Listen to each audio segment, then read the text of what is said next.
A day ago, they were the massive underdogs. Well, today, the Toronto Argonauts are Grey Cup champions. Let's bring in our Lindsay Dunn, live from Scotiabank Arena. And Lindsay, my goodness, you've got football, hockey, and basketball news tonight. It's definitely been a busy 24 hours in Toronto sports. Yeah, that's right, Cynthia. Like you mentioned, the Toronto Raptors, they're back in action tonight. This is following a really rough game loss that happened on the road. On the court right now is Ochai Agbaji. Now, he was on the other end of a game-winning buzzer-beating three-pointer by Boston. The Raptors have won just 2 of their first 14 games, hoping to get in the win column tonight when they host the Indiana Pacers.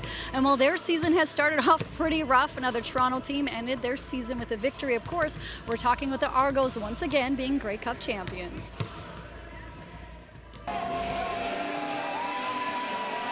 The Argos coming back after being down at the half to beat the Winnipeg Blue Bombers to win the Grey Cup in Vancouver 41-24. Toronto capturing its 19th Grey Cup, the most in CFL history. And on Tuesday, they're hosting a 2-hour celebration at Maple Leaf Square outside Scotiabank Arena that starts at 11 a.m. This is the second time in 3 years the Argos have brought the cup home.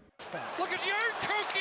The Leafs getting tough news for forward Kelly Yarncroc. The team announcing that the 33-year-old underwent groin and sports hernia surgery and is listed as month-to-month. He suffered the injury during training camp and didn't play in any of the team's games so far this season. And the Leafs, they're back in action on Wednesday, and they'll be without Austin Matthews again, who's missed the last 6 games with an upper body injury. I think it's a little bit of a holding pattern, but he's not getting worse. So that's a good thing. It just takes time.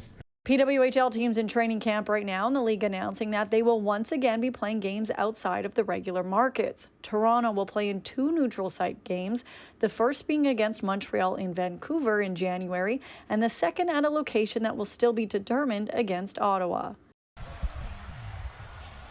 That right there was no ordinary bucket for Spicy P. That marked Pascal Siakam's 10,000th NBA point, which happened in the second quarter of the Pacers' win over the Heat Sunday night. I think that as long as we just, have that connectivity and attention to detail, hard play, I think we always have a chance every night. I like those guys in my locker room every single night I'm out there on the floor.